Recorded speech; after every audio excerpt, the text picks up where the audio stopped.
Qu'il soit loué. Prions un peu chacun. Encore une fois, nous te disons merci, toi le vainqueur de l'atome, le vainqueur de la mort, de ressusciter de Capernaum, de donner grâce de bonté, d'amour et de miséricorde pour tout ce que tu ne cesses de faire pour nos pères. Nous serons très reconnaissants, Seigneur, pour tout ce que tu as déjà fait pour nous, tout ce que tu es en train de faire pour nous, et aussi pour tout ce que tu feras pour nos pères. Nous nous confions encore une fois à toi. Toi l'alpha et l'oméga qui a commencé avec nous. Nous demandons encore de faire pendant le déroulement et de terminer aussi avec nous. De verse ton onction sur nos prêchons, sur notre interprète, ainsi que dans tout l'auditoire, sur les hommes, ainsi que sur les femmes, Père. Manifeste-toi par les miracles, les signes et les prodiges. Réconforte-nous, Seigneur, et fortifie-nous. Guéris-nous, délivre-nous, libère-nous. Restaure-nous, ô Dieu bien-aimé. Sois avec nous en toutes choses. Nous nous abandonnons ainsi à toi. Donne-nous, Seigneur, la sagesse, le courage et la capacité de pouvoir bien te représenter ce matin en sérieux. Au nom puissant de Jésus-Christ, nous déclarons tout esprit diabolique. Nul sans sa puissance en sérieux. Seule la colonne de feu puisse prendre toute situation sous son propre contrôle. Au nom puissant de Jésus-Christ, nous avons été priés. Amen. Amen. Que Dieu vous bénisse. Amen. Sans tarder, nous pouvons nous tenir debout pour honorer la lecture de la parole de Dieu. Hébreu 13:8. Nous lisons aujourd'hui Jésus-Christ est le Seigneur, aujourd'hui et éternellement. Vous pouvez vous mettre que Dieu bénisse.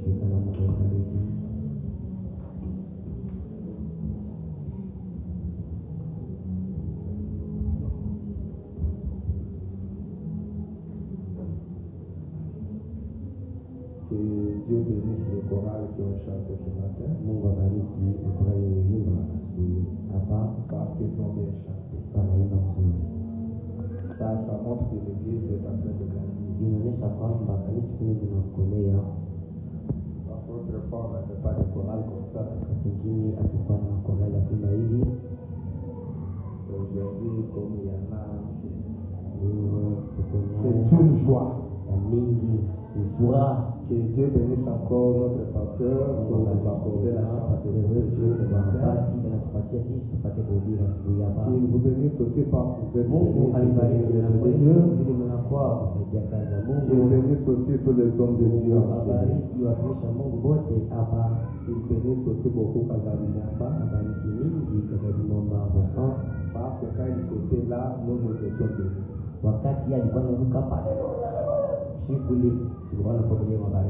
Comprenez chacun sa manière de prêcher. Ça se fait pour la gloire de Dieu. Moi, peut-être il m'est difficile de sauter. Pour moi, c'est facile. C'est comme ça. Ce matin,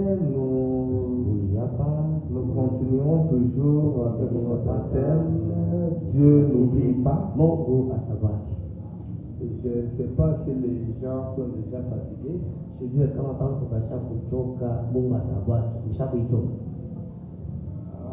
pas fatigués, que Dieu vous bénisse. Dieu n'oublie pas. Et nous allons parler sur un petit sujet que nous avons intitulé Dans le même pot.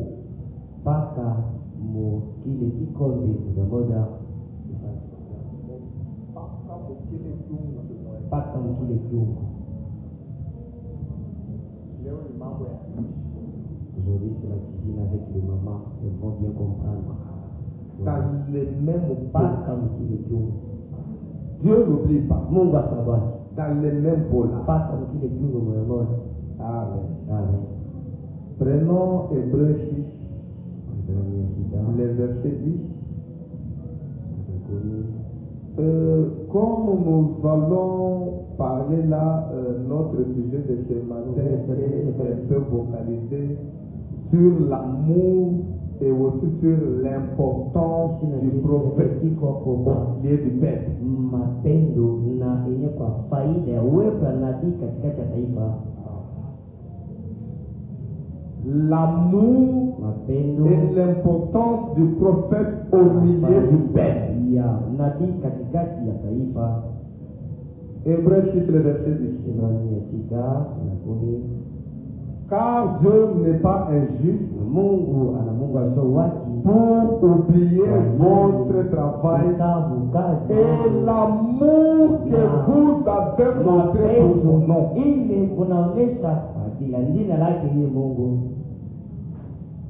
Il n'est pas injuste pour oublier votre travail. Et autrefois, quand on avait lu cette écriture, on avait dit balayer à l'église c'est un travail. Essuyer les chaises c'est un travail. Évangéliser les autres dehors là c'est un travail. Même vivre la parole de Dieu c'est un travail. Prier pour les malades c'est un travail. Consoler les autres, c'est un travail. Interpréter, c'est un travail. Prêcher, c'est un travail. Jouer les instruments, c'est un travail. Faire la technique là-bas, c'est un travail. Être huissier, c'est un travail. Être administrateur, c'est un travail. Être chrétien aussi, c'est un travail. Et tout ce que l'homme peut faire dans l'assemblée de sœurs, Dieu n'est pas injuste pour même s'il soutient l'église avec ses 10 francs, Dieu ne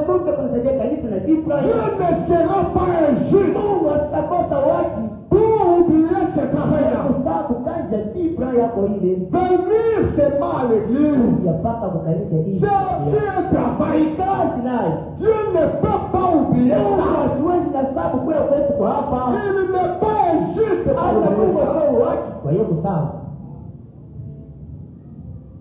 Pas seulement votre travail, et oubliez aussi l'amour que vous avez montré pour son nom. Peut-être il y a des gens qui, s'il y a la pluie, ne peuvent pas partir au marché acheter la nourriture. Faut mieux envoyer quelqu'un d'autre, mais lui quand même. Mais à cause de l'évangile, il faut apporter. Même sans parapluie, il accepte de partir à l'église.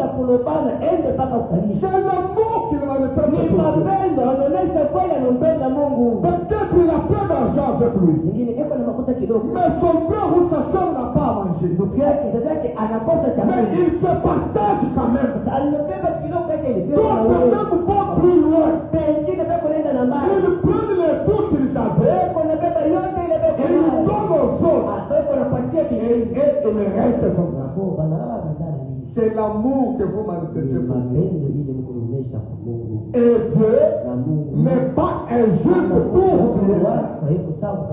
Parfois, il y a même d'autres qui achètent des noms pour les prédicateurs. Comme nous prêchons là, nous consommons l'eau de certains frères et de certains sœurs. C'est un geste d'amour. Dieu n'est pas injuste pour oublier cette œuvre. L'œuvre que vous manifestez, à chaque fois que vous le faites, c'est à Dieu que vous le faites. Mais le problème, c'est quoi? Les gens n'ont pas l'amour. L'amour définit l'église. Le manque d'amour définit l'amour de l'église. Une église qui n'a pas l'amour, c'est une église divisée. Elle est loin de Dieu. Elle n'aura pas de miracle dans sa vie. kanisa pas de témoignage. akustokomasu Parce qu'ils ne sont pas unis. abana mkimoya. Amen. Amen.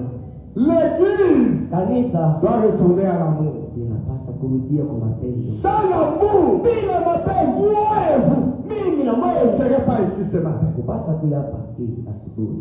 Sinon, ce monde ici serait dirigé par un certain animal sauvage. Hii dunia inapaswa kuongoza hata kwa mnyama mmoja makali wa Parce pori. que humains que nous sommes, Maana binadamu hivi nous avions déçu Dieu. tuko na Nous avions déçu Dieu. tupia haya kwa Mungu. Et on ne pouvait pas accéder dans sa présence. Hatukupasa kuingia mwepo wake Mais c'est Dieu la saint. Sasa ule Mungu Trois fois saint, mtakatifu il nous a aimés. anatupenda, Il a pris notre place. akachukua nafasi Mais qu'est-ce qu'il peut faire? Ni nini Si naweza toi tu es chrétien, tu n'as pas l'amour pour ton frère. Tu n'as pas l'amour pour ta soeur.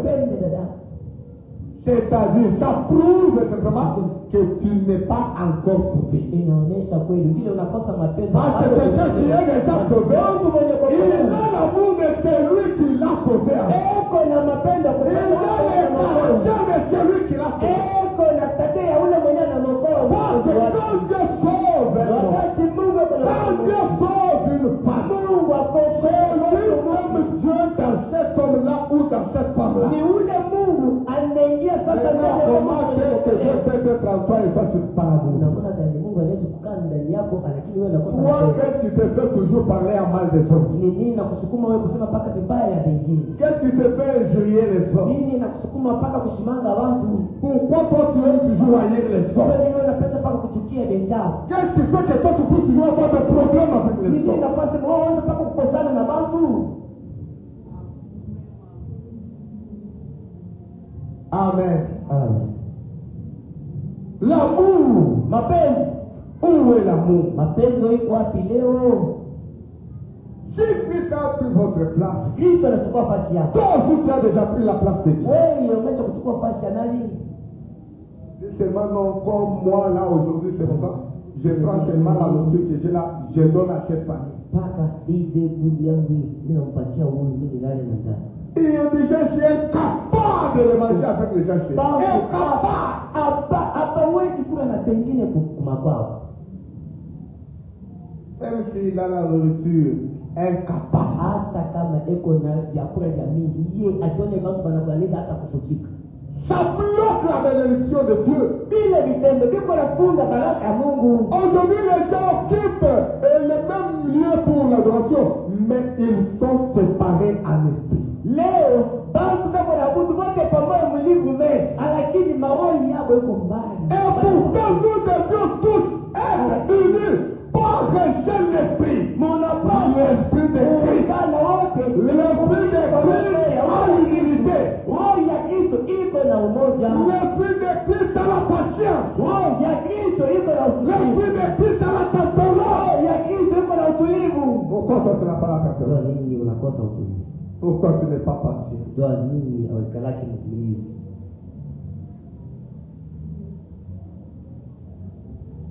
Quand Dieu n'est pas injuste pour oublier votre travail et l'amour que vous avez montré pour son nom. Ili mnaonesha jina lake. Quel amour tu as déjà montré pour le monde? Mapendo kalimesha kuonesha ndio ufalme wa Mungu. Quel amour mon frère, quel amour mon frère. Mapendo kalinduku dada. Parfois on prend ton nom. Zingine bado unachukua jina lake. Que tu viens d'arranger les tapes. Tu ne viens pas.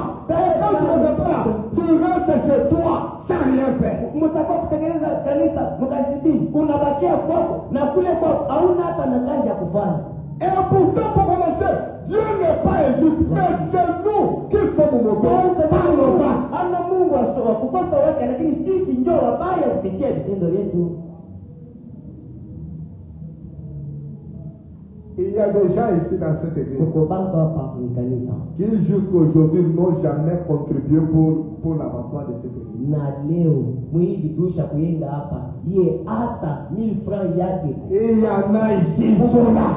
Kwa hapa basi fikana hapa. Il y a des gens qui ont déjà pris la décision de ne plus donner la dîme ici. Kuko bantu bingine basa kusema mie dini hapana. Donc même l'offrande ici, l'offrande ne donne pas. Bengine hata sadaka hii kitungo kinapitaka paki epo nayo lakini kuna katana kutoa. Ils sont là. Eko hapo. D'autres même, quand on arrive à Bamkana, vous passez au tato. Marie donne l'argent, c'est l'offrande, la chérie prend ça. La chérie arrive. Chérie yola mafika. Anakalamukia Mungu. Anaeka kesho pale papa tenda mkaji kikanda. Papa au travail, maman commence. Tumbola, magie. Yo pale tumbo ayachake kukuma wewe. Na pourquoi chaque jour tumbe kuna nyuma. Na kura makade nyoko mwishi. D'autres même ils travaillent, ils trouvent l'argent. Les frères. Beko natumika bandugu beko napata makuta. Il laisse 200 000 à la maison. Anacha 200 000 kunyumba. Il amène 2 000 à l'église pour le frère. Et on a quoi na 2 000 ya offrande. Hii semaine Mungu anibariki napata. Même pour sortir aller au travail inakuanguka. Kesho ndio Mungu mwenyewe tunatoka kumwabudu Mungu. Leo ninapoteza au yapoteza utapoteza sana. Na jamais perdu, tu vas beaucoup perdre même le capital que tu as. Leo pense que kuna roho mbaya sana. Aujourd'hui les gens ont mauvais cœur. Surtout dans le monde du message. Kabisa. Les gens ne soutiennent pas les bébés. Les gens ne se soutiennent pas entre eux-mêmes. Quand il parle de discerner les causes du Christ, il dit les causes du Christ, c'est l'église. C'est les causes du Christ. C'est ce qu'on a que vous devez discerner. C'est ce qu'on a que vous devez entretenir. Vous devez prendre soin de ce corps. Vous devez prendre soin de l'église. Vous devez prendre soin les autres. Kusaidiana nini kwa wengine ndio mwili yenyewe ya Kristo. Haina c'est ça la signification. Vous trouvez quelqu'un qui a la capacité. Un visiteur arrive, pour lui, il peut même renverser la maison. Binangu. Kama binangu katambushi wangu atakuri, keu mtu akuri. Le pasteur a dit ici, il n'y aura pas cette scène à cause du courant, tout ça, le moteur. Les carburants pour veiller seulement une semaine. Est-ce que ça peut demander 50 litres de carburant? 45 000 francs. On a combien de papas ici? Il est ma coûte, je me demande. Quelqu'un qui accepte de garder l'argent pour que la scène ne puisse pas varier.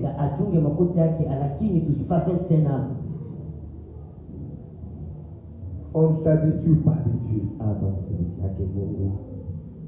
Dieu n'est pas injuste. Il a beaucoup de bénédictions pour ce peuple. Et il ne peut pas oublier votre travail et l'amour que vous avez entrepris pour nous.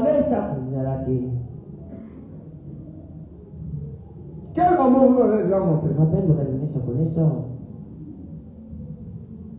C'est que pour seulement mettre les ciments ici, il faut que le pasteur vienne qu'il y ait une opération ciment. Frère, est-ce que tu connais ta photo 5 ciment ou un milieu? Parce que tu as remercié mon bois pour mon goûter dans ta bamba dans mon milieu, dans un état côté. Ne nous habituons pas seulement parfois, il ne faut pas pour te maintenir. Nous t'expliquons que tu vas te maintenir, tu vas te maintenir, sasa naangalia kazi autumike mkanisa.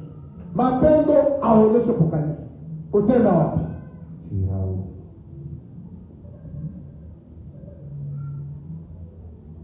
La Bible dit ayant rendu et rendant encore des services au Seigneur. Kutumika na mkingali tena natumikia watakatifu. Makazi. Il est dit au pluriel. Makazi. Ile makazi kutumikia banani? Batakatifu. Les saints. Batakatifu kani wewe ushakutumikia.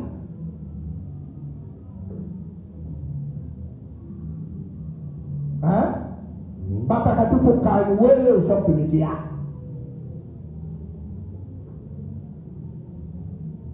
Il dit non, comme je travaille là, je dois le faire pour aider telle famille. Vile niko nafanya hii kazi, kama Mungu ananibariki nitaenda kasaidia familia fulani. Tu connais combien de familles en difficulté? Unajua majamaa ngapi liko tatizo hapa? Ayant rendu on l'avait encore fait. On continue encore à le faire. C'est une vie. Ni maisha kila siku.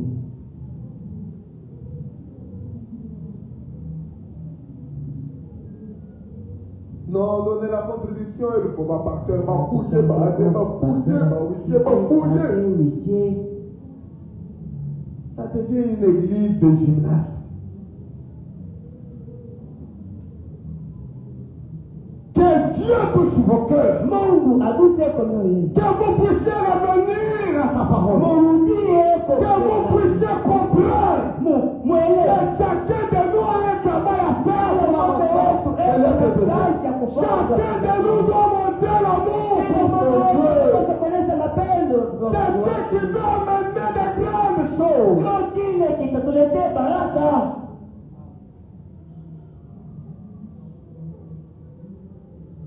Amen. Amen. Moi, c'est Mian. Ma maman a pas de voyage. Ma tombe a une riche. Qui mourit riche. À chaque fois que vous parlez en mal de quelqu'un, Dieu est en train d'écrire dans son livre. C'est enregistré.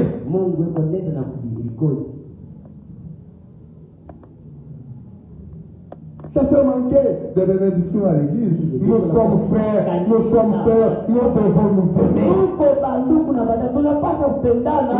frères sont humains. Ça ne peut pas manquer aussi longtemps que nous sommes sur la terre.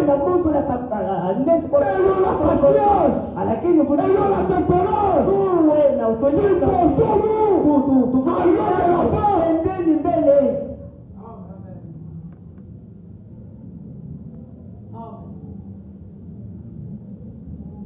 Ouvrez maintenant vos prisons là. Allez libérer vos frères et sœurs. Qu'ils soient libres.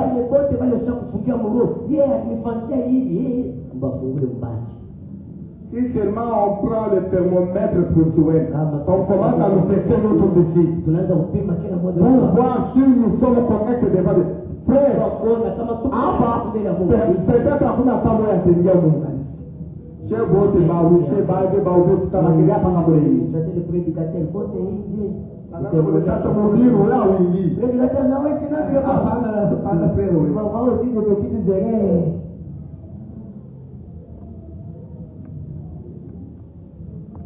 Amen.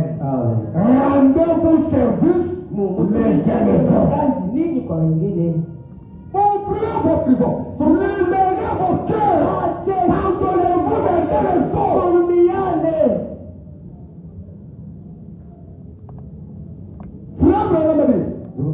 Avant soif de la vie, 4 mars 60, paragraphe 36. Frère Branham dit, oh Dieu, même si nous nous font retirer tout le miracle de l'église,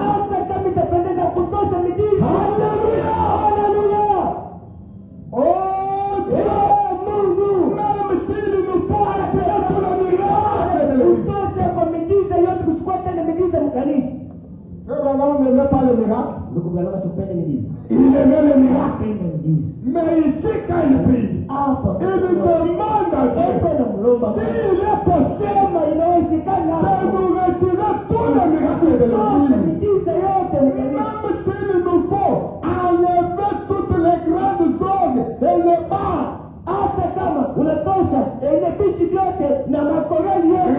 Donne-nous cet amour divin. Donne-nous l'amour fraternel parmi les peuples.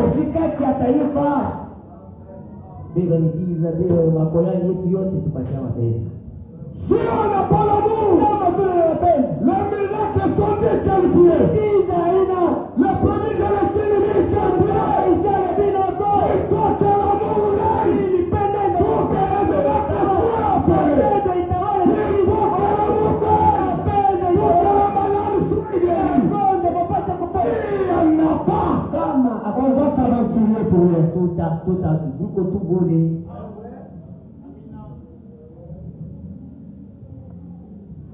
Peut-être 80 sœurs à l'église. Mwingine wadada 80. Et une sœur donne naissance quelque part. Elle fait une semaine à la maternité. Elle sort. Dans les 79 sœurs qui étaient restées là, même pas 5 qui étaient partis pour l'apostolé. Même pas 5.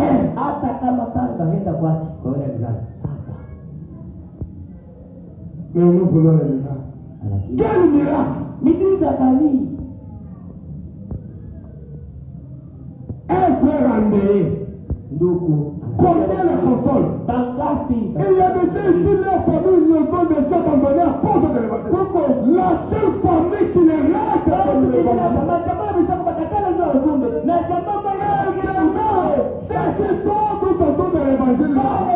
Ils ne les consolent pas. Et quand il y a un problème, ils se retrouvent seuls.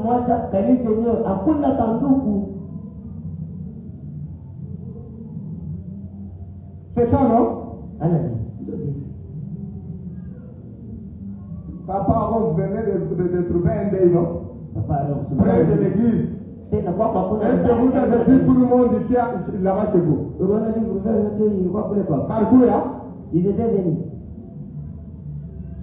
Au collège, l'application, tout à comprendre, à pas quelqu'un.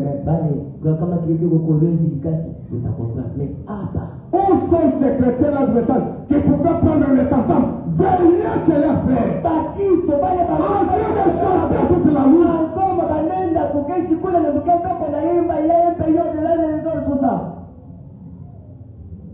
Quand moi je peux m'écouter à Kousa Café, c'est que Bantu Batalala vile hakuna. Ule mwenyewe anapiga na akili kama anakuta Kousa Café. Maintenant le matin on vient à l'église ou non, on va voir le miracle. Aïna. Niko na gonja. Mungu anitiza uniponeshe. Takuya hapa na malamu unarudia naye. Na kuya na mambo unarudia naye. Avec des problèmes. Unakuya mtu mmoja anaanza kuona rudia na kichwa kinauma.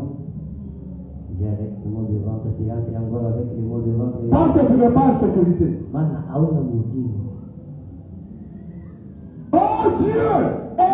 Même s'il nous faut retirer tous les miracles de l'église, même s'il nous faut enlever toutes les grandes orgues et les bancs, redonne-nous l'amour divin, redonne-nous l'amour fraternel, parmi les peuples, redonne-nous la communion.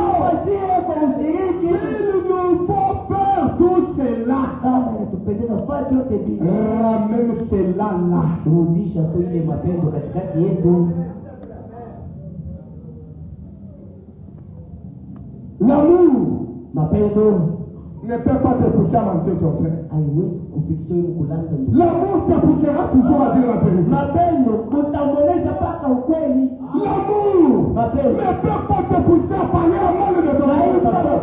L'amour te poussera à parler toujours à bien de ton frère. Même s'il a mal fait. Mais parce que c'est quelqu'un d'autre qui vient le demander. Il va le défendre.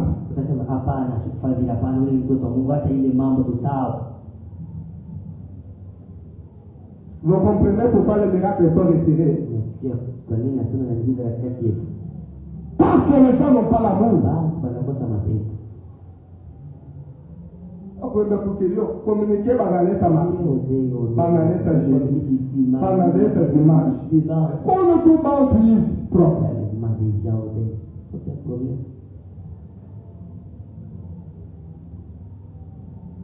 Amen. Dieu n'oublie pas. Tout ce que vous faites pour son aide, il n'oublie pas. Il connaît toutes choses. Ésaïe 49:15. Une femme oublie-t-elle l'enfant qu'elle allait? N'a-t-elle pas pitié du fruit de ses entrailles? Quand elle m'oublierait, moi, je t'oublierai. Une fois peut-elle oublier l'enfant qui est allé hawezi kusaa mtoto wake yule kunanyonyesha. n'a-t-elle pas poussé de vie de ses enfants? Sikio yake mtoto wake buluma. Quand elle m'oubliait, Kama yule mama moi l'Éternel, je ne t'oublierai pas. ile sita kusaa. Mon pasteur peut m'oublier. C'est un homme. Parce que Dieu peut le faire. Pour me former. Pour que je grandisse. Ne puissiez pas vous m'oublier. Les administrateurs peuvent vous m'oublier. Mes propres parents peuvent vous m'oublier. Mes propres frères peuvent vous m'oublier. Mais l'Éternel m'a promis. Je ne t'oublierai pas.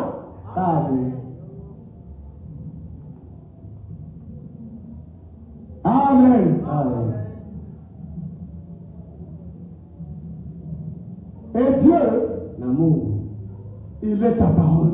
ni neno lake. Et la parole Na neno vient toujours au prophète. nakaka pala kwa nabii. Et ces prophètes dont nous parlons, Bale banabii tuko ce ne sont pas des prophètes mineurs, c'est des prophétiseurs qu'on appelle prophètes là. bale bakutekesha. Mais un prophète majeur, nabii mkuu. et tout prophète majeur, il est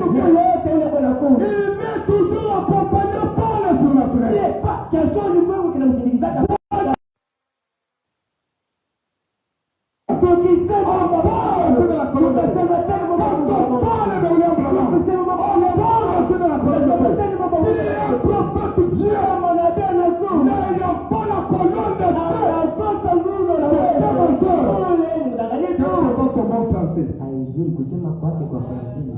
C'est un menteur. Quelle que soit sa taille, quelle que soit sa masse, quelle que soit toute la connaissance qu'il peut avoir, c'est un menteur. Il ne le veut pas.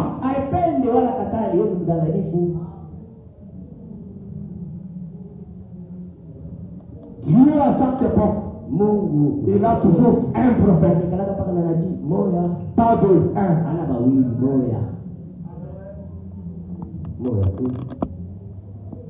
Amen. 2 Rois 4. 38, 39, 40.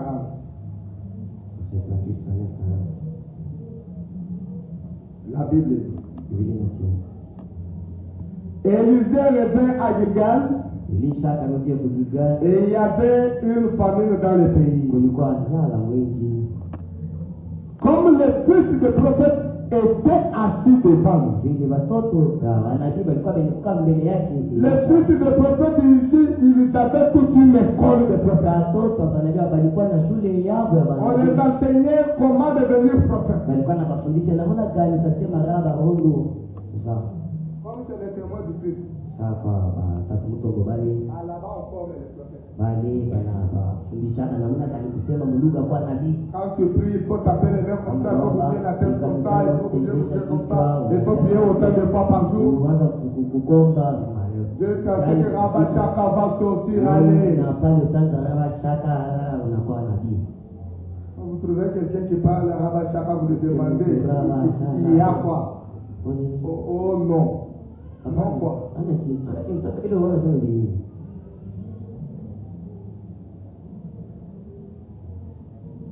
Non, Mungu ninasema wewe niletee maji ya mpango iliyokonekana. Hata ya kishima neti. Mpango na mwa hamuna mpombe, hamuna kishima, tunaenda kalomba maji kwa bei yangu.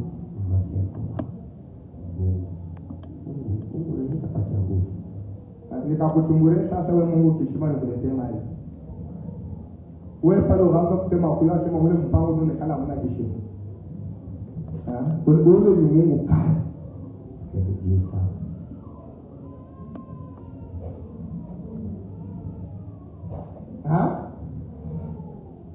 C'est soit de prophète là. On les appelle prophètes. Vous devez savoir quand Dieu parle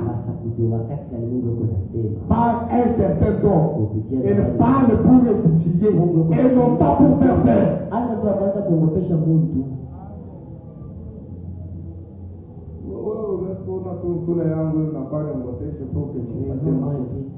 Non, je vais à la mort. Qui t'a dit que moi je viens à la mort? Il joue avec. utasema ile mambo ya lufu mwisho wa yote na bembele lufu na kuponika loweye ale unena wewe ndio utenda kulia pa. Je prends l'ongle de la main, on a jeté, donne-toi. Commence à parler avec jusqu'à ce que tu vas aller mourir. Ils étaient à l'école. Walikuwa kwenye shule. Et ils apprenaient comment devenir prophète. Walikuwa wanajifunza namna gani kuwa manabii. Et quand Élisée est revenu, na wakati Elisha après avoir se séparé avec Élie, kisha kuachana na Elia, il est revenu à Gilgal. Elisha Et les fils de prophètes étaient devant lui. watoto wa manabii walikuwa wanafikana Et dans le pays, il y avait une famine. na mwezi mulikuwa njaa. Et il dit à son serviteur, na akaonyesha mfanyakazi wake, mets les grands pots weka kiungo kinene et fais cuire un potage pour les fils. na profui huyu jua watoto wa manabii. Il avait l'amour Alikuwa na mapendo, alipenda qu'il mange. bakure ko. Et quand son serviteur a mis les pots faits, Na wakati kiasi akeka kiungo pamoja, les grands pots, kiungo kinene pour cuire le potage, alifanya hapo kuibali. l'un des fils de prophète, Mmoja wa watoto wa manabii avec l'amour qu'il avait, na mapendo ile naye alikuwa nayo, pour que la sauce s'améliore, na kusema tufanye kososi nzuri, il est allé aussi naye anaenda ko dans le champ pour cueillir des fèves. shamba apate kuleta Et mayai. arrivé dans le champ, Na mwenye kufika il trouva de la vigne sauvage. akakutanisha vitu ya Et pori, il y cueillit des coloquettes sauvages. tosha kule wakolokenti ya pori Plein son vêtement. tele mfuko yake. Quand il rentra, Wakati il akarudia le coupa à morceaux dans le pot. akapata ile Où kolokenti ile était le potage? akeka mule mwenyewe mulikuwa Car on ne les connaissait pas. atakuijue On servit à manger à ces hommes. bakaebekeja Mais dès qu'ils virent manger du potage, wakati bakakuya ile jeo ils s'écriaient, bakalalamika, la mort est dans les pommes de Dieu. ya ile kwa mchungu Et na ils ne purent manger. akukwa abakuikure. Cet homme avait l'amour. Ule mtu alibapenda tufanye kwa jamii, Il n'a pas fait ça de son propre gré. ashukujue Il a seulement dit comment nous sommes dans la communion là. vile tuko musiki hapa. Et que l'homme de Dieu a donné le mot de passe pour que nous puissions manger quelque chose. Mtumishi wa Mungu anasema batupikie kwa Moi aussi, je vais chercher quelque chose à ajouter. nitafute kwa vingine Mais sans le savoir, bila il kuijua est allé tomber sur le mauvais verre. akaangukia kwa mayai mbaya, Sur le coloquette sauvage. kolokenti ya pori. Et quand ils ont essayé ça, Bakapima tu la mort était dans le pot. mauti ilikuwa mchungu. Et vous allez remarquer, Na mtaona quand ils ont prié, wakati bakalalamika ils ne sont pas partis chercher leurs enseignants. abakwende kutafuta bamwalimu baba, Mais ils prièrent à qui? bakalalamika Ils prièrent à l'homme de Dieu. La mort est dans le pot. mtumishi wa Mungu mauti ya Frères et sœurs, ndugu na dada, Dieu connaît Mungu anajua quand nous avons un prophète. wakati kwa nini yako natutumia Le prophète a un grand rôle à jouer. ile na kazi kuu ya Le kutunza prophète est une bénédiction. nabii ni baraka taifa, Le prophète est une délivrance. nabii ni ufungulivu wa taifa.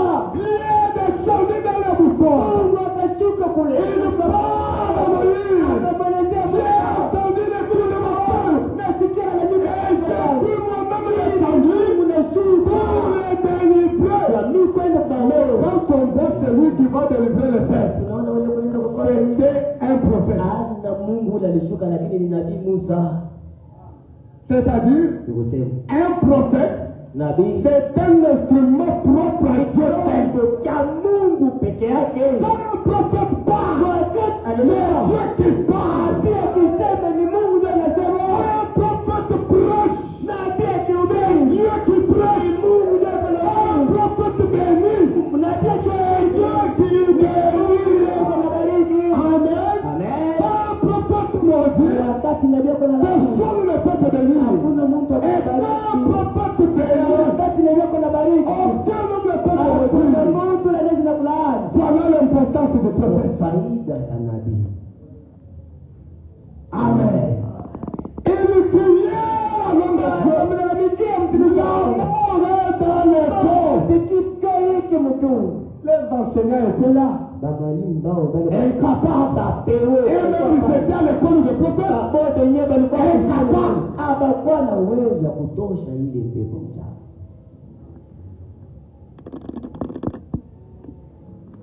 Mais Élisée ayant reçu une double portion, Elisha mwenye kupokea nguvu hili, il savait quoi faire. alijua alikuwa na Parce qu'il était un véritable prophète de Dieu. Elisha alikuwa na Mungu. Un véritable prophète de Dieu.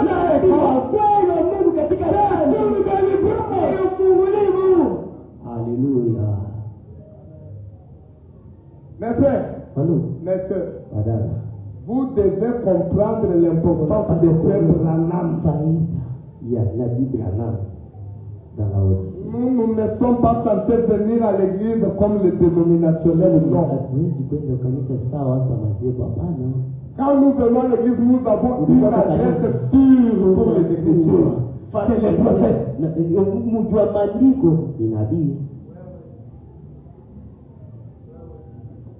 Vous pensez que si Frère Branham n'était pas venu, moi ici, je pouvais prêcher. Vous avez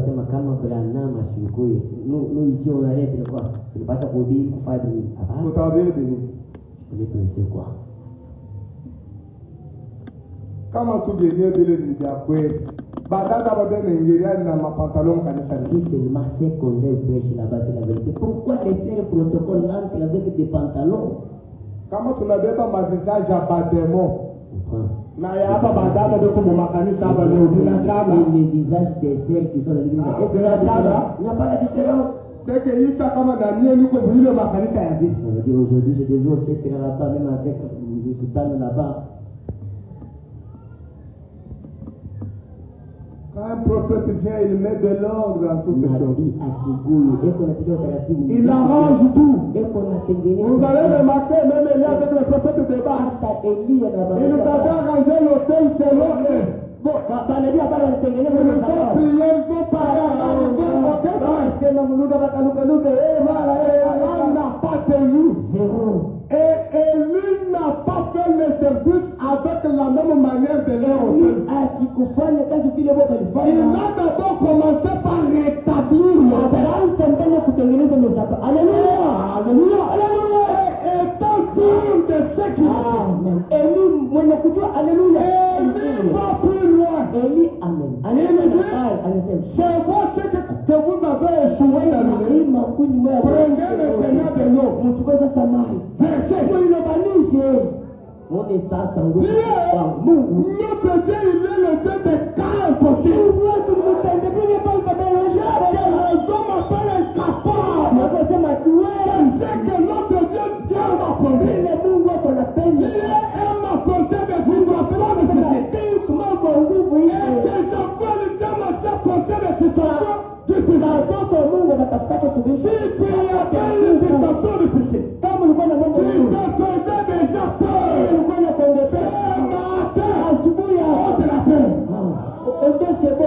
Notre Dieu n'aime pas le peureux. Notre Dieu aime le courageux. Mes frères et sœurs, quand Josué a traversé Jourdain et qu'il était bloqué par le mur de Jéricho, Josué est en train de déambuler un jour, il voit quelqu'un debout sur une petite colline avec l'épée nue. Josué n'a pas eu peur. Josué s'est décidé.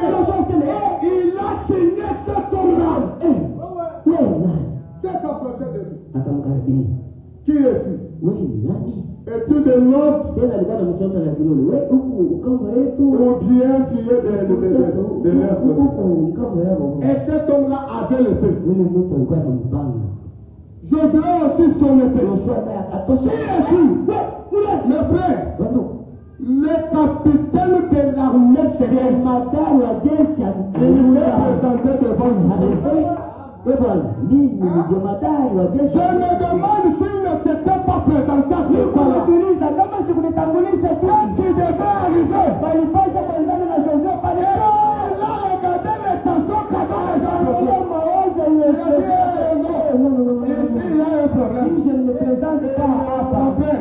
akanikata Je kiuno. suis le général Mimi ni jemadari de l'armée wa céleste. jeshi ya mbingu. Cependant, Josué ayant son épée, Josué mwenye kwa le mbaya. capitaine de l'armée céleste ayant son épée, Jeshi ya mbingu na Yesu. Josué s'est incliné. Josué akina. Il n'a pas tiré son épée contre les autres. Sasa mpango yake ndio aenda kumaliza. Mais aujourd'hui, dans les églises, Sasa leo kuko il y a des croyants kuko bandi. qui tirent leurs épées Bale beko na tosha contre leurs dirigeants. kutenganisha kugombana na bale beko. Voilà pourquoi les gens ne prospèrent Ndio pas. maana leo bantu Voilà pourquoi.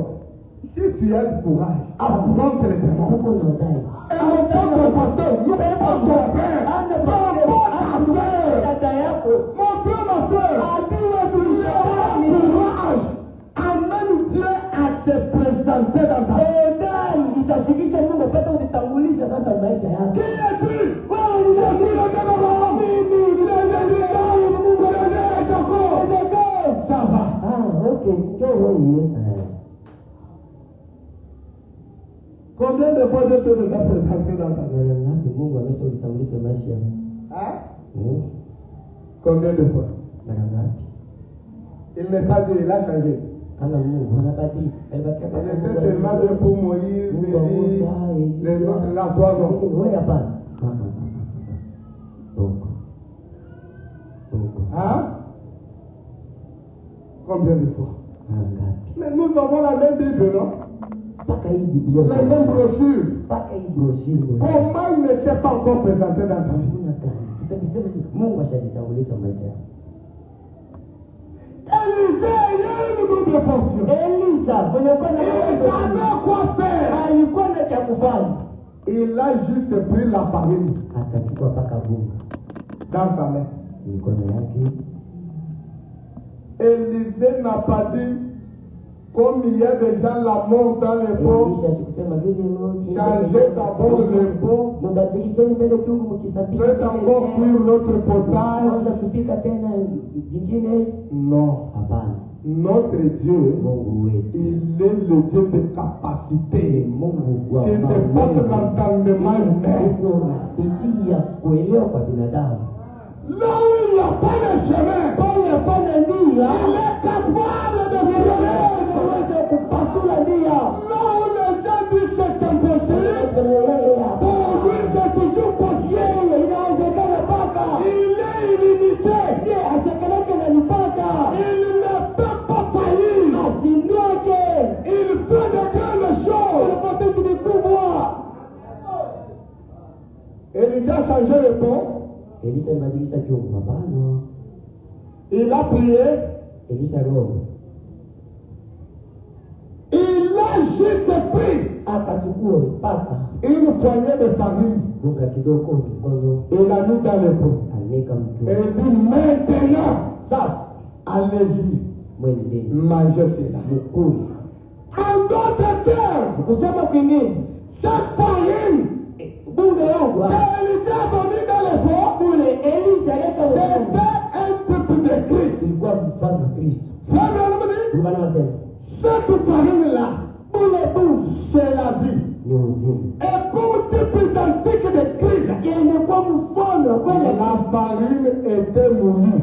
Bunga baba genda kwa kutwankisha Ah. tofi. C'est un type de Christ. Ni mfano wa Kristo. N'est-il pas écrit dans Ésaïe? Haini ni kwantikio. Il dit blessé pour nos péchés. Ye alifunika Blessé pour notre iniquité. katika ilonda ndio Le makosa. châtiment qui nous donne la paix. Iko ile Et comment sur lui. kumbukia yeye. C'est pas seulement pour celui. Vilonda vya Et nous sommes guéris. tunapona. Déjà mouru. Il est passé par l'industrie du Père. Akapitia kwenye industria ya baba. Le Père l'a travaillé dans son industrie. Baba akamchapa mzuri. Pour que toi tu puisses avoir la paix. Kwa wewe upate salama. Pour que toi tu puisses avoir la vérité. Wewe upate matunzo. Pour que lui puisse porter tes ennemis. Yeye achukue makosa yako Kristo. Amen. Amen. C'était le type de Christ. Kwa mfano wa Kristo. Et c'est était voulu. Na palitoanga hapo ilikuwa yote pamoja. Et pourquoi Christ était voulu? Na nini Kristo alipigwa vile? C'est pas qu'il t'a beaucoup aimé. Alikupenda wewe sana. C'est pas qu'il t'a regardé. Anakuangalia. Il a vu que tu étais capable. Kama haukuwa na uwezo. Il a pris ta place. Anachukua nafasi yako. Il a accepté ta souffrance. Sikia mateso yako. Et c'était dans le même pot Ilikuwa mpaka mkile tu. que Élisée a versé la famille. Elisha akamwanga. Et la nourriture est devenue normale. Akakuwa mzuri. Et ils ont mangé. Et ils ont eu la vie sauve. Na C'est la même chose. Dans la même personne qui péchait. Dieu n'a pas besoin de te tuer ce matin. Mais il a juste besoin de te venir dans la même chair. Par sa vie. Parce qu'il s'agissait de la mort, tu ne pouvais pas venir ce matin. Parce qu'il est le Dieu de miséricorde, de grâce et de bonté. Il t'a laissé venir. Amen. Et on ne doit pas prendre quelqu'un d'autre pour qu'il reçoive ton salut. C'est toujours le même. Le même toi là. La même personne. Le fils de tel. C'est toujours toi.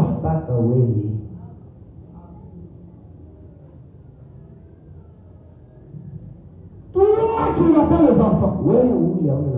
Ce matin pour que tu aies les enfants. Il n'est pas demandé que tu changes de mari ou que tu changes de femme.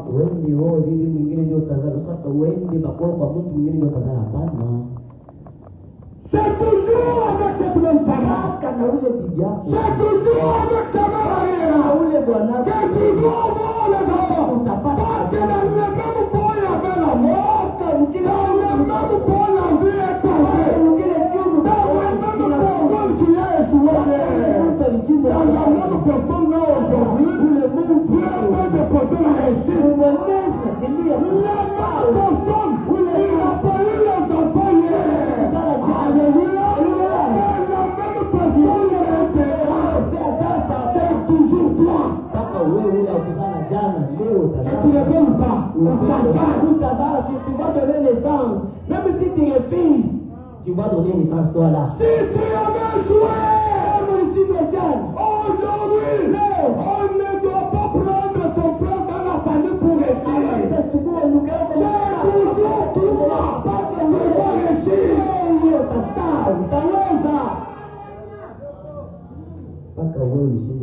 Dans le même corps. Hein? Toujours dans le même corps. La mort était là. Mais quand Christ est mis dans la mort, Christ est la vie. Et quand il est entré, ils vont manger son âme. Toujours toi, on ne va pas changer l'église. Que nous soyons bénis. Toujours dans les nouvelles. Je dois être béni.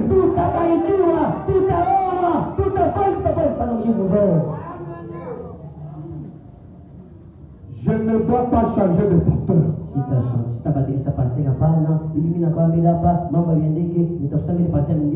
Toujours avec le même pasteur. Parce que le prophète est dans le corps. La vie est dans le corps. La vie est dans le corps.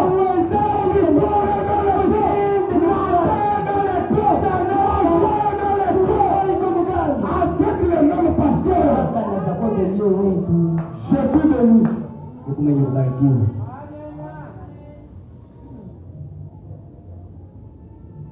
Dans le même pot.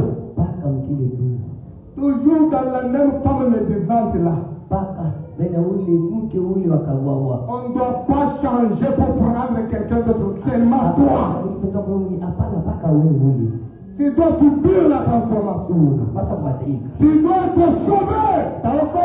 Toujours toi. Pas quelqu'un d'autre.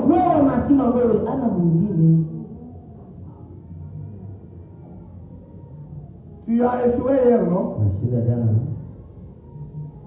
Mais aujourd'hui, c'est toujours toi. Non, moi ici, on a dit le travail. Qui a dit ça?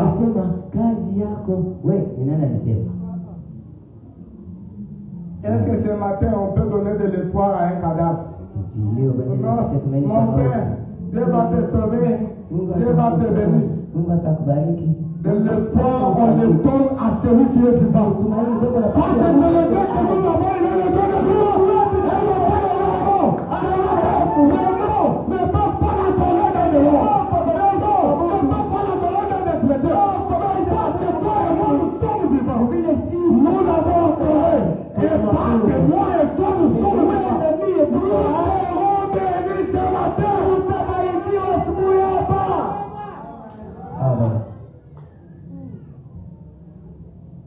Oh non, tu changes de ligne. Tubadilishe mbele, unaona mastrategia au mambo strategica. Tunatoka na wewe tufike leo baraka kwa yasema no pale utakufa Mungu atabariki mtoto wako. Baraka mtoto wako ni hapo wewe. Sema no, sije wao yasema mtoto wako amebarikiwa na kutondokea. On n'a pas être béni aujourd'hui. Il y a des enfants qui tuent leurs parents. Ta bénédiction, c'est ta bénédiction. Ta récompense, c'est ta récompense. Toujours toi. No, Mungu wewe hata watoto wangu hapana. Mimi bibi watoto na kwa tafuta yao wako. Qu'est-ce qu'il dit?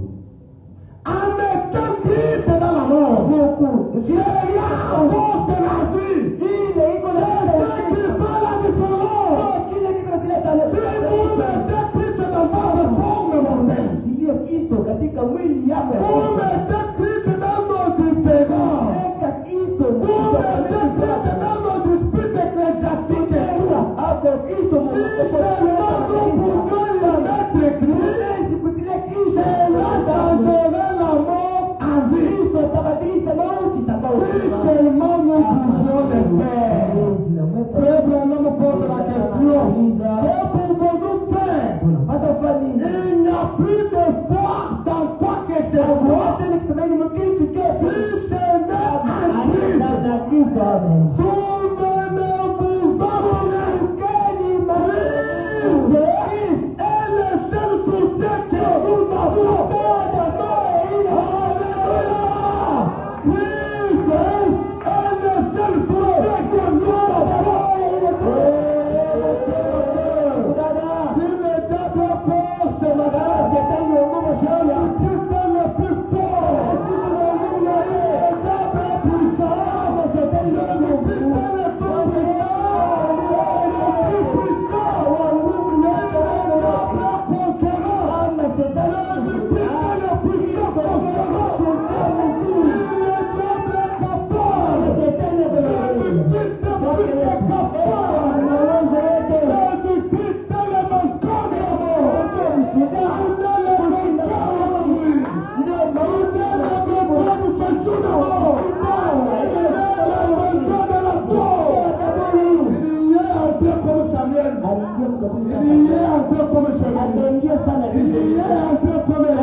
Il est le seul soutien c'est la paix d'espérer dans leur père. C'est ça de rester du monde. C'est la paix d'espérer dans leur mère. C'est ça de rester du monde. Ils peuvent espérer dans leur frère. C'est ça de rester du monde. Avec tout ça,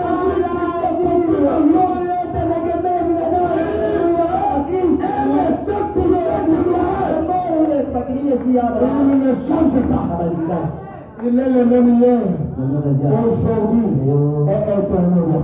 Il est celui qui a fermé la gueule des lions quand Daniel était dans la forêt. Il est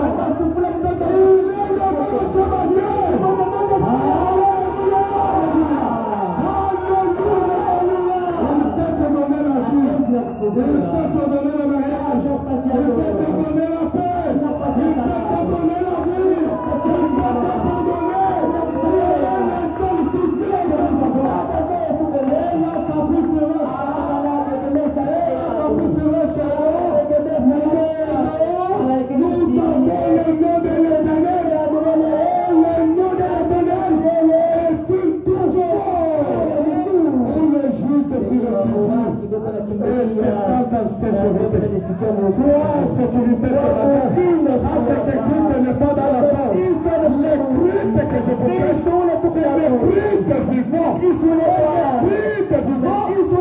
Éternité en éternité. Il est Dieu. Vous ne le savez pas. Il est le seul soutien que nous avons. Il est la parole. Au commencement était la parole. Et la parole était avec nous. Et la parole était Dieu. Et il a été fait chair. Et a habité parmi nous. Dieu est sa parole. Il a des obligations envers ya kutimiza neno lake.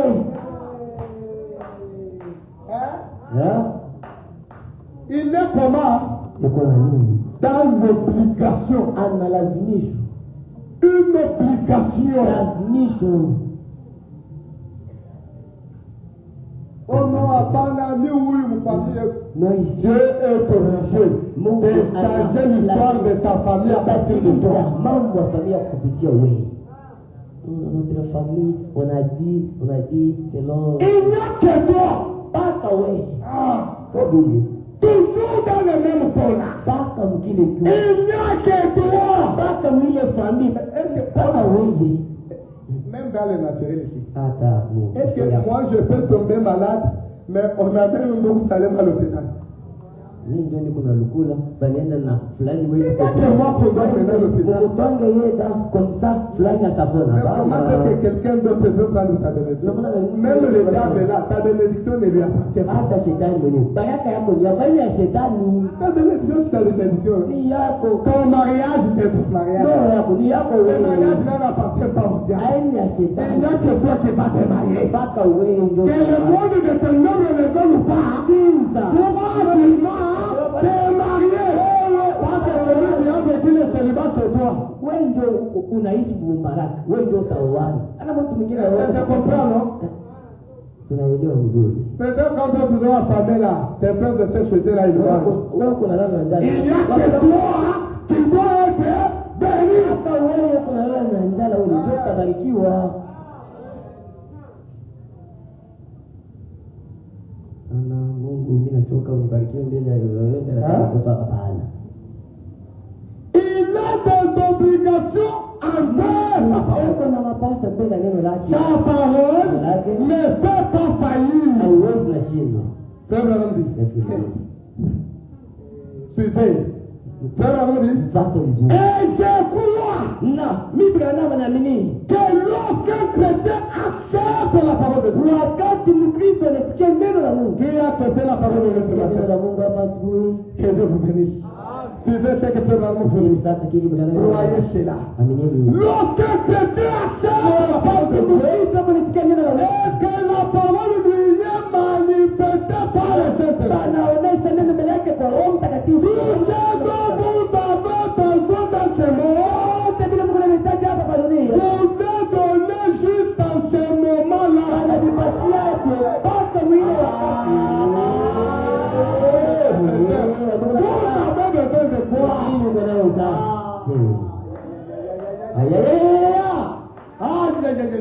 Si un simple ami d'Élie, Kama Eli, un simple ami d'Élie, paka kama eneo nguo ya Elia, un simple habit paka nguo ya Elia, peut séparer inaweza les eaux, maji les grandes eaux. Ça se sépare. Et le chemin est pris. Et quand cette eau-là s'est séparée, il n'y avait même pas de labour pour empêcher l'idée de l'eau s'est séparée, même la boue s'est respectée.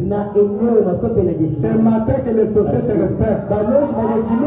C'est matin que les féticheurs se respectent. C'est matin que les magiciens se respectent. Parce que le corps puissant est puissant. Et il n'a pas une promesse. Et il a compris cela. Il a dit, je vous donnerai. Élie est prophète. Élie est prophète. Un simple a dit, l'eau se respecte. La route est réservée. Qu'en est-il de celui-même qui a créé celui qui avait la vie et la vie même qui est au milieu de nous? Les grandes choses sont possibles sur la terre.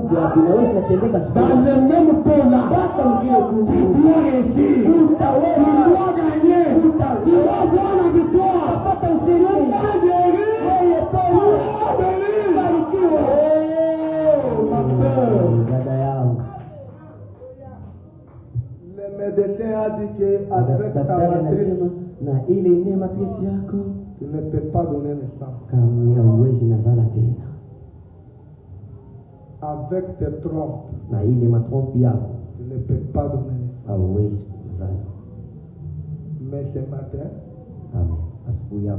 tu peux être guéri sans le secours d'aucune main démoniaque. La main de Dieu lui-même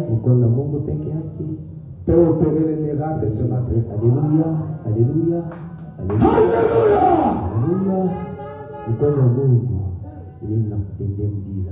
Les matrices guéries, les trompes guéries. Je connais des femmes, on avait déjà levé la matrice. Selon la médecine, ne pouvait pas lever ça.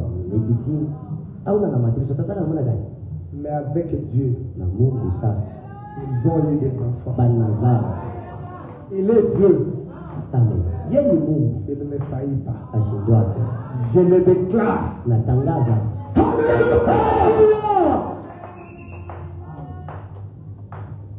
Tout ce qui était déjà dérangé dans ton corps, de la même manière qu'Adam avait subi l'opération de la part de Dieu, et Ève était sortie, et jusqu'aujourd'hui il n'y a jamais eu de cicatrice.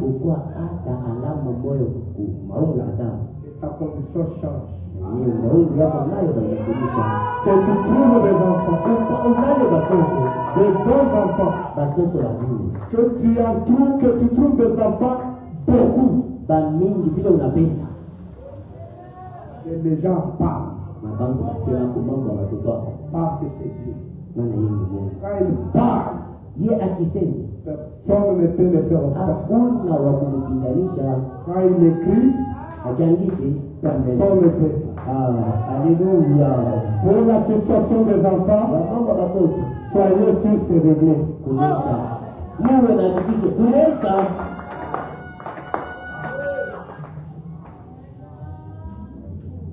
Tout simplement vous donnez la joie.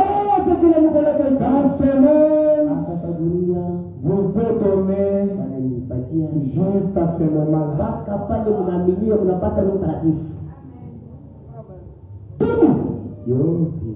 Alléluia. Vous êtes donné tout. Amen. Or la Bible dit, tout ce qui a été créé a été créé par le Fils et pour le Fils. Maintenant la bouche autorisée ce matin. Si le Fils entre dans ton cœur, tout ce dont tu as besoin, il peut donner à ce moment-là.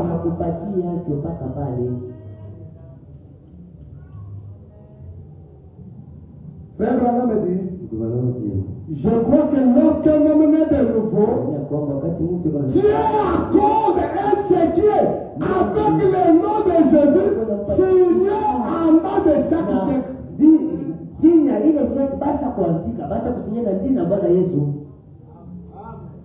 Hein? Il est ouvert. Ce matin, chacun doit avoir son chèque. Chacun doit avoir son papier. Sur lequel il doit écrire tout ce dont il a besoin. Et ce n'est pas à toi de signer dessus. Parce que c'est lui qui a fait la promesse et qui a donné le chèque. C'est lui-même qui a déjà signé. Et quand il signe avec son sang.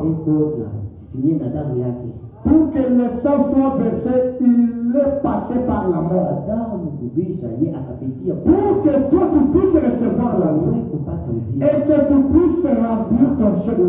Uyaje sasa sheki yako. Ce n'est pas moi. Même si j'ai un tout right. Hata kwa Ce n'est pas Branham qui a fait signer le chèque. A dit, toi-même écrit. Toi-même. Unataka nini Mungu akufanyie ati? C'est toi qui as pris. Ati si wewe ndio unaamini. Écrit. Ati kabila kuna mimi. Kuna Tu as besoin de quoi? nini unataka? Frère David. David, Tu as déjà écrit. ushaandika Il faut écrire. andika. Parce qu'il y a quelque chose qui va suivre. Kuko kitu andika Il sana faut maikea. écrire. Il faut. Andika sana maikea ya binene. Attendez-moi. Rostaka za limwa.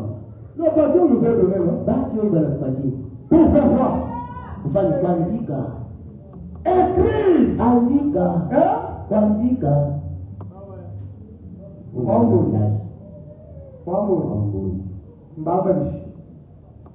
Wakufunda. Kuja mako. Kufunda chini nacho jijini. Jingi bachika mpaka. Jingi bachika msana. Dovi. Mama dasa. Madasa. Mayaja na wewe.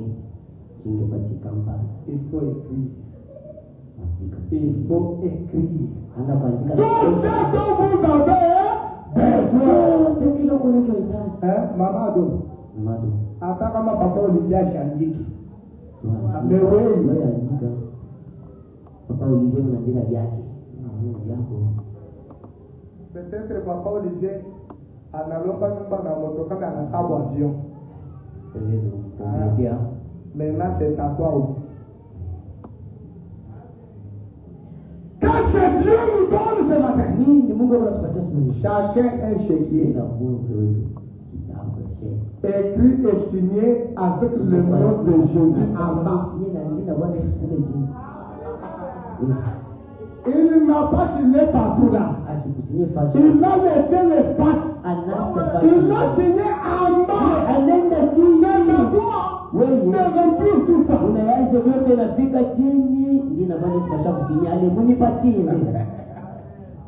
Alléluia, alléluia. Et quand il dit signer, c'est-à-dire il ne va pas encaisser la compte. Il l'a déjà fait. C'est seulement toi qui écris.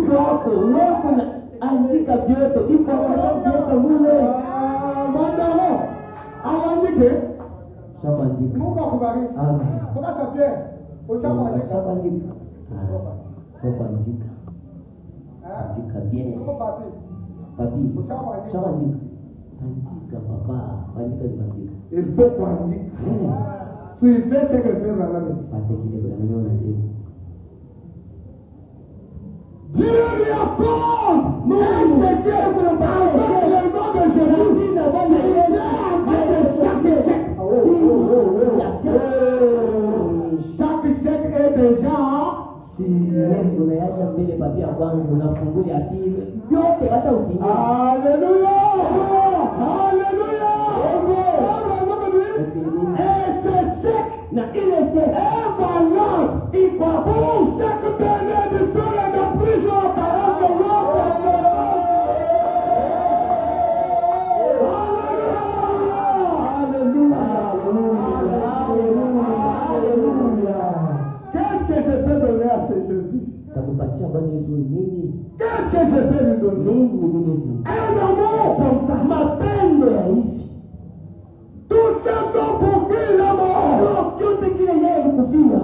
Ça nous appartient seulement. Kile ni chetu siku. Prenne mon âme. Abebe ton nafsi yako. Qu'il prenne mon corps. Pende tu mwili Qu'il yako. prenne mon esprit. Pende tu roho yako. Qu'il prenne ma pensée. Pende mawazo yako. Qu'il prenne mon cœur. Tawala roho yangu. Qu'il prenne tout ce que je Kwa vyote vile ni. Qu'il puisse faire de moi. Alifanye Tout ce qu'il fait. yote kile yana. Parce qu'il m'a aimé. Pende sana. Il est mort à ma place. Anakufa sasa. Et avant cela, il me donne le chèque Alimpatia chèque. déjà signé. Pour que moi je crève de mon Dieu dont je veux Niandike tu kile nikunachohitaji. et que je trouve cela. Na nipate kile kitu. Mon frère, ma soeur, Ndugu dada. Nous sommes tellement privilégiés. Donc, banque en bas. S'il y a des gens qui devraient être dans la journée, c'est nous qui sommes ici au livre ouvert. Parce que nous avons eu le privilège de venir ouvert. Nous demandons d'écrire tout ce dont nous avons besoin. Tout est possible à celui qui croit. Je crois. C'est chaque malade. Pour chaque bénédiction de pour laquelle Jésus est mort. Si vous n'avez pas peur de remplir, introduisez cela.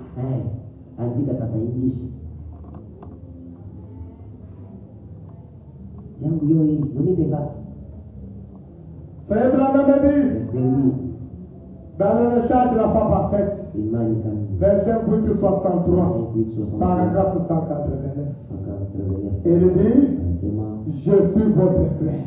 Tout le monde a déjà écrit. Maintenant, suivez, ce n'est pas encore fini. Je suis votre frère. Et en tant que votre frère, je me tiens là comme intercesseur.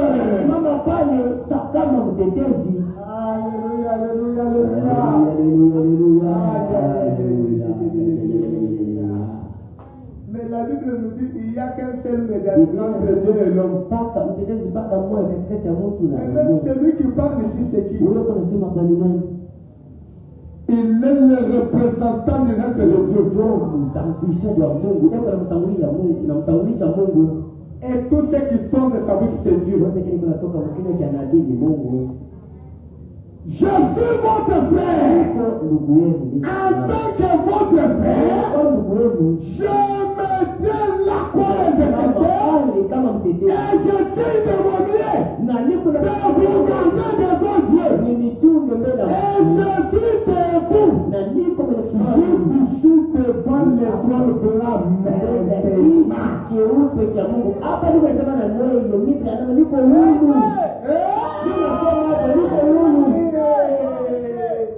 Kadimama Kouidi n'a jamais été là-bas. Mokimbangu n'a jamais été là-bas. Mais Branham, parce que toi tu as reçu le chèque, et que tu l'as écrit, et que tu l'as introduit, Branham me dit comme votre frère. Je me tiens maintenant comme intercesseur devant le trône blanc. Maintenant, qui est assis devant le trône blanc? Les sacrifices. Avec quoi? Avec les sang propres du sacrifice. Abraham fait quoi? Il intercède. Il l'intercède. Le chèque a été déjà signé, rempli, introduit. Maintenant, Branham fait quoi?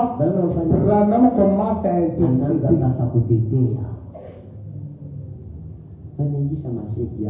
Hein? Si elle était sous le sang de vous, comme Elisha, digne d'homme, a mis la vie dans la mort.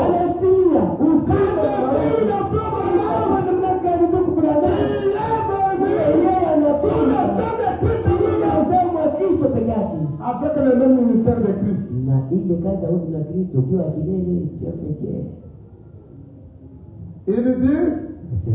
j'essaie de mon mieux de vous garder devant Dieu. Dieu, ce sont des enfants. Il ne faut pas ça. Il ne faut pas. Tu m'as bon. Ces gens-là, quand ils avaient goûté la mort dans les pots, ils devaient mourir. Mais à cause d'un Élysée seul sous les têtes des animaux, ils ont eu la vie. Et Élisée les a gardés. Mais le Seigneur Jésus lui-même, les mêmes ministères, les mêmes dons. Je vous garde. niko na michunga. Tous les sasabaloi, je m'appelle. Vous savez, dans la plupart des cas, quand les sorciers viennent là pour vous adorer, et le voient Branham.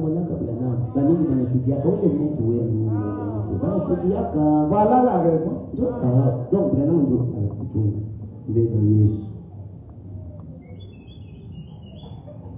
il continue et il dit, je suis ici.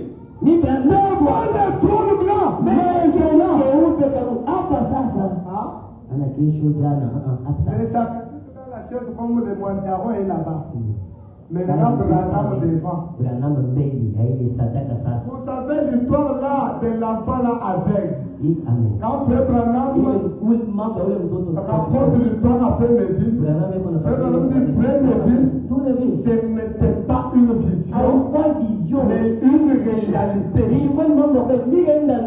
cette réalité-là, Frère Branham dit, j'ai tenu cet enfant par la main, je suis monté devant le trône de Dieu, et j'ai pris ma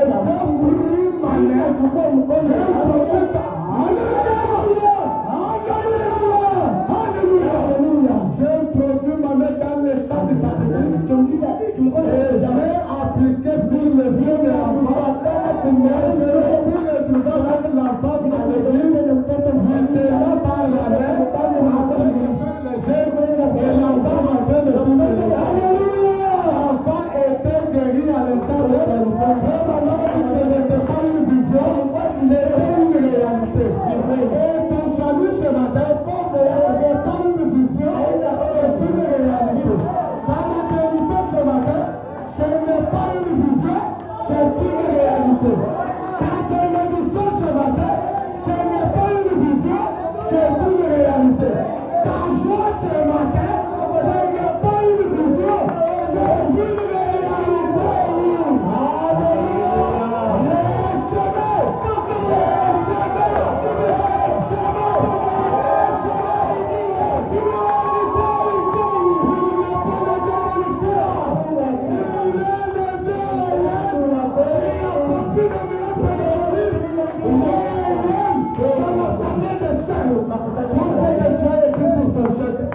C'est là que soit accordé au nom de l'Évangile.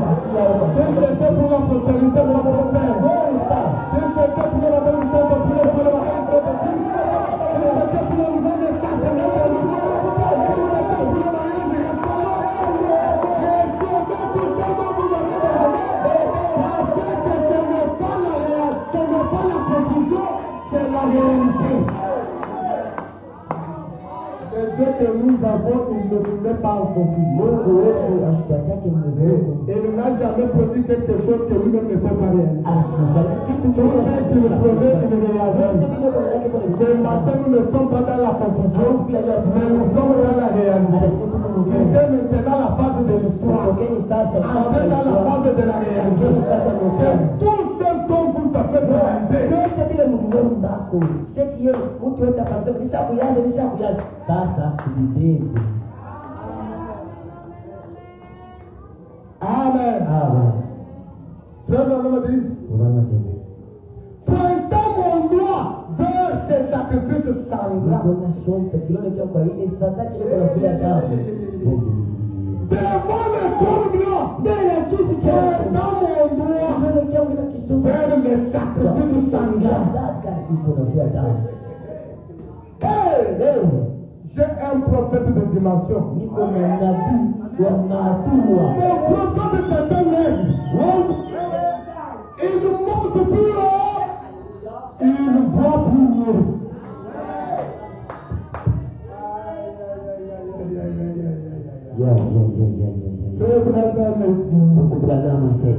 Quelqu'un mon doigt, chante qu'il le sacrifice sanglant,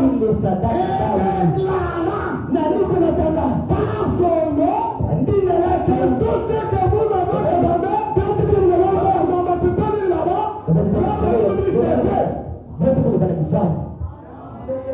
Basta kufanya. Wewe kama unaomba mashaki ya Mungu, zetu,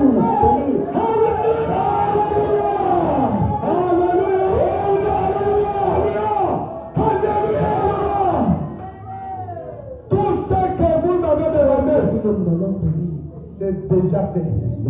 basi kumetimiza yote.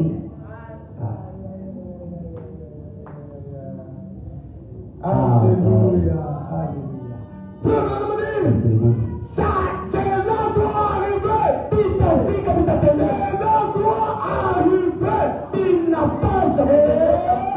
Vous savez que c'est arrivé. Unajua inafika. Je crois que c'est déjà ndani ya dunia. Quelqu'un vous donne vous angalie. Vous savez, unajua c'est déjà inafika.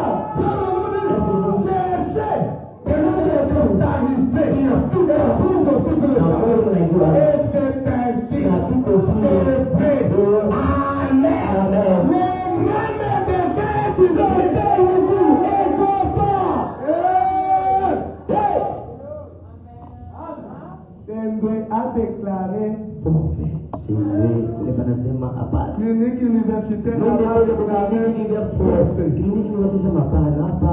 Même les praticiens ont déclaré forfait.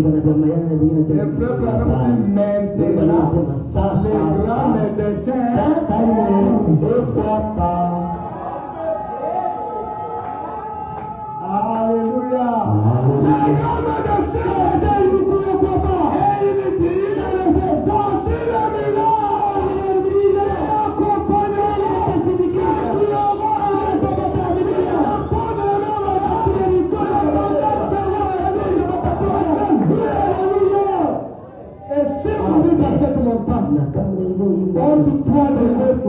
Et si vous ne doutez pas à votre cœur, mais vous croyez, cela doit faire voir. Il est la famille. Cela doit arriver. Quelle est cette montagne-là? Devant Zorobabel. Qui as-tu? Devant Zorobabel. Il sera aplani. Et ce matin, je déclare toute montagne de ta vie aplanie. Jésus-Christ, il est le tout-puissant. Il est le Gabimboteur. Il arrange le chemin. Il planifie. Il arrange toutes choses. Alléluia. Que toute montagne soit maintenant aplanie. Que la honte soit ôtée. Que la misère soit ôtée. La vie du péché sera ôtée. L'intégrité, la pauvreté, naweza kuona mikono. Si tu as les mains, Nani kuna mkono moja? qui a une main ici. Benye ba mkono moja biko na bululu. Il y a des gens, même avec une main, le frère Patrice là-bas, Wewe na mikono mbili ya bululu ndio. toi avec des mains, tu ne conduis pas. Nani na mkono moja? Qui a un pied ici. Benye ba mkono moja. C'est là qui a un pied. Ndio natembelea mkaro. Nyumba imejenga na mamaru. Les maisons en marbre. Wewe paka huko mlivu ndio una kulu mkiri. 2 pieds. Nyumba ya sima. Une maison sans parlement. Papa.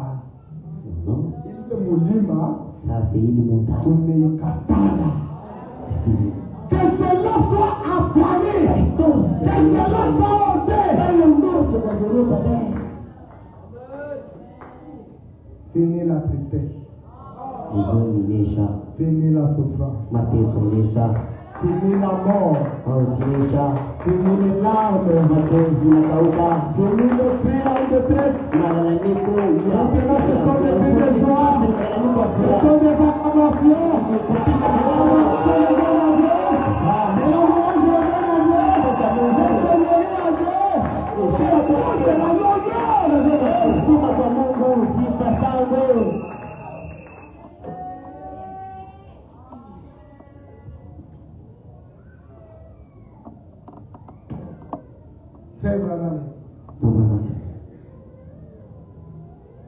C'est Dieu, comme nous, pas créé de ce créé. Anis naomba Il ne peut vous croire en aucun cas.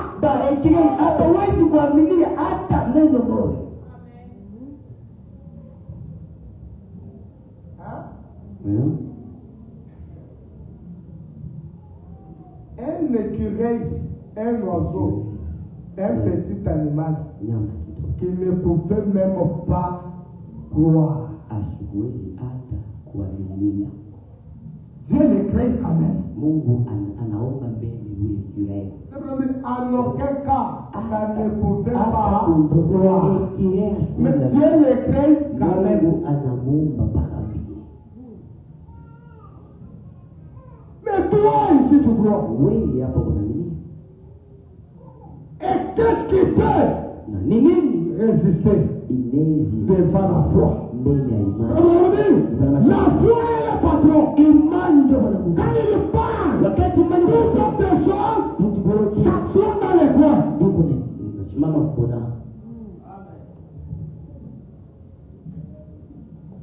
S'il peut créer les études, qu'ils ne peuvent croire en aucun cas. Frère Branham dit, c'est ma propre foi qui sort et fait cela. Ma foi dans ce qu'ils m'ont poussé de demander. Il m'a incité à le demander. Et j'ai accepté son nom et obéissance à sa parole. Je l'ai demandé et c'est apparu. Dieu dans le ciel, c'est que c'est vrai. Maintenant, il pose la question. S'il peut créer les écureuils qui ne peuvent pas en aucun cas, est-ce que peut-il aussi guérir les malades? Alléluia. S'il peut créer les écureuils qui ne peuvent pas en aucun cas, on pose la question.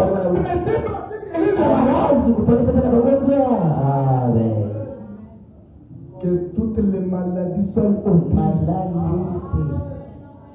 Oh non, quitte, non. Non. Le corps ici n'était pas créé pour les guides. Le corps était créé comme temple du Saint-Esprit. Le Christ n'a pas de droit légitime. Le lion n'a pas de droit légitime. La tuberculose n'a pas de droit légitime. Même le sida n'a pas de droit légitime.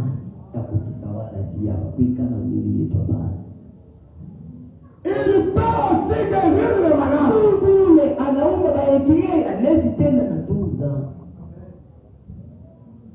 Frère Branham dit, s'il peut m'élever en amenant ma foi ici en haut, même pour les gens, même si eux ne peuvent grimper jusqu'à ces 4 étapes, s'il n'y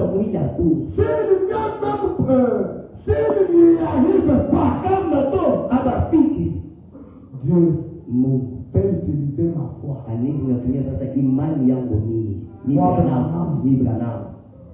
Si vous êtes incapable de monter jusqu'à arriver là où c'est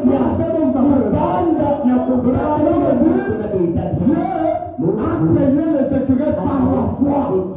Et lui, il a parlé. Moi, j'ai vu les écureuils étaient créés. Il dit faut comprendre la foi et l'utiliser pour ces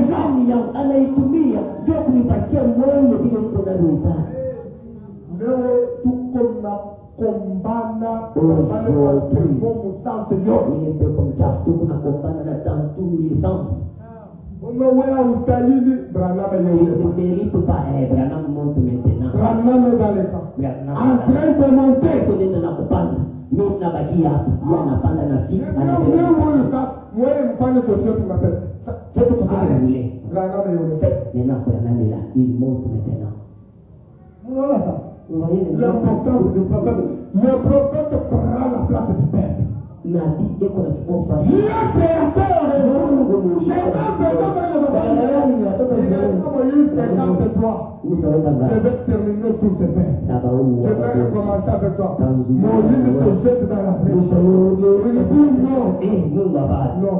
Hapana. Si tu le tues, Kama unabaua. les Égyptiens là-bas de Watu wa Misri Et kule le bon dit que toi, watasema wewe tu Mungu étais capable de déterminer dans le unakosa nguvu ya kusafirisha. Sasa Si tu veux le tuer, commence par moi. Hata kama unatenda dhambi, acha mbele. Kama unapenda kubaua, anza mbele na mimi. Dieu les avait tués.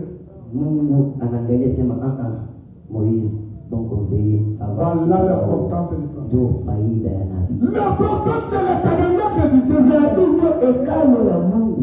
Et lui-même, il devait le conseiller du Dieu. Yeye mwenyewe anakuwa conseiller. Quand il parle, il n'a pas seulement les démons qui l'écoutent, comme Dieu lui-même, il le voit. Mungu anamsikia. Hii unasema ni ya kweli. Sawa, tafanya mpaka lini? Si mon papa a échoué, Kama babangu si anasema. moi j'ai Na échoué, mimi nashinda. Branham n'a pas échoué. Branham anashinda.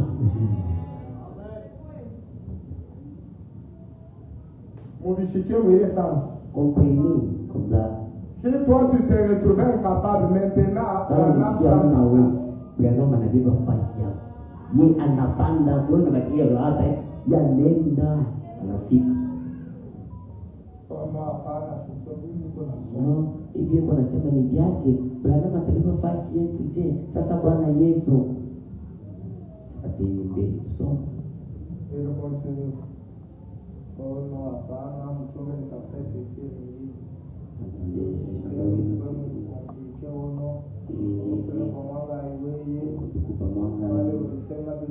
kunasema mpaka vile Yesu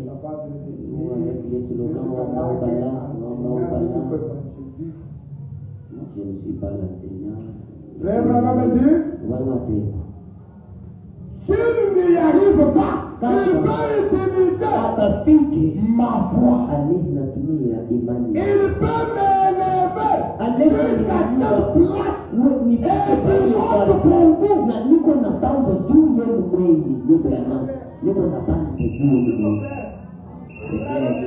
C'est clair.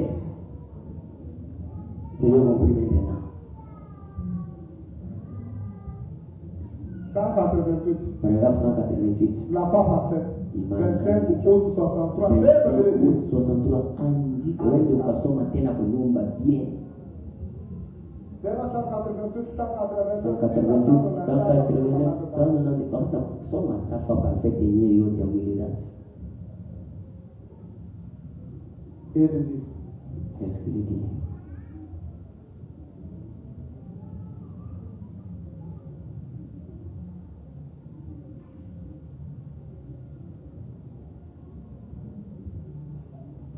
Frère Branham dit, On va avancer.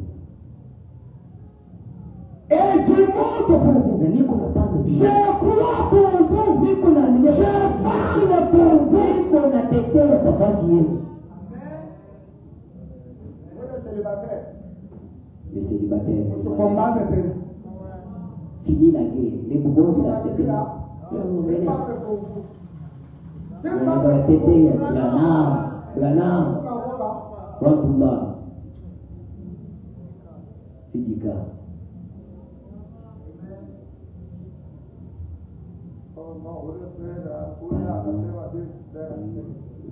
Il a dit tout ça. Non. Nous disons pas parfait.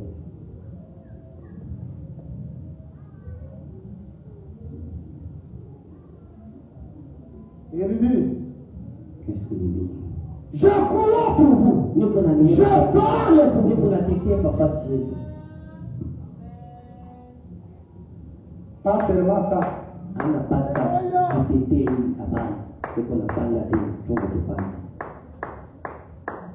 Prenons la rédemption dans sa totalité dans la joie.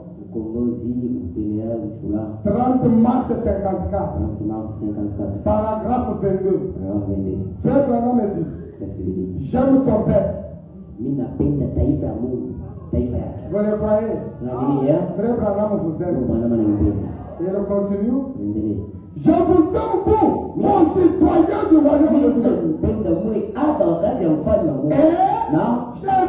tenir à vos côtés et porter les fardeaux.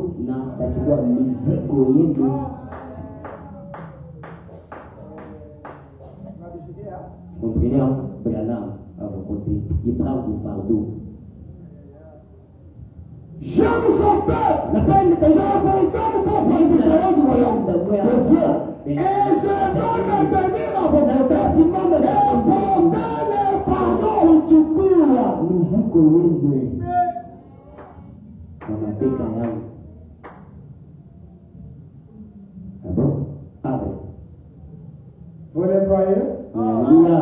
Maintenant, il termine pour dire Namaliza na kusema maintenant sasa que Dieu vous bénisse. Mungu awabariki.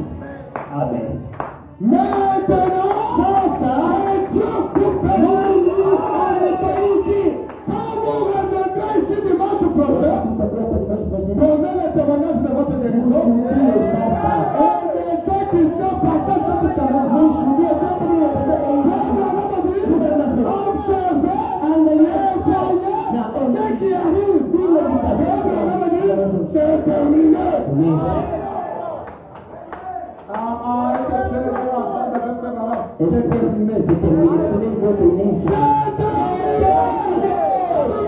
Comment ne savez-vous faire alors? Dieu m'a dit de le dire. Mungu aliweza. Je l'ai dit. C'est terminé. J'aime les rois. La maladie, c'est terminé. La misère, c'est terminé. La pénibilité, c'est terminé. La mort, c'est terminé. C'est terminé. Mais la maman dit, je le crois, que Dieu vous bénisse.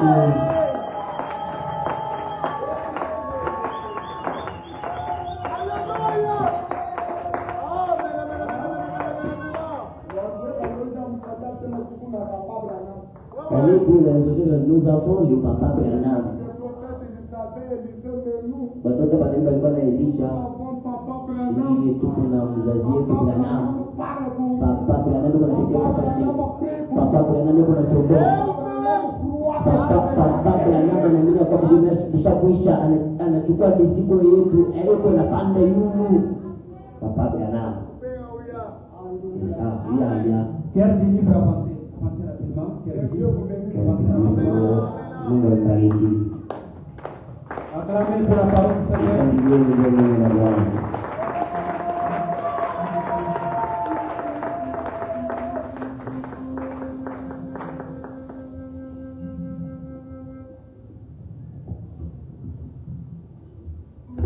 Que le livre approche rapidement pour nous amener dans le cœur.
Toi, le Dieu de jeunesse, ô Père éternel, laissez-moi, ô bien-aimé, t'élever, laissez-moi te glorifier, laissez-moi te vous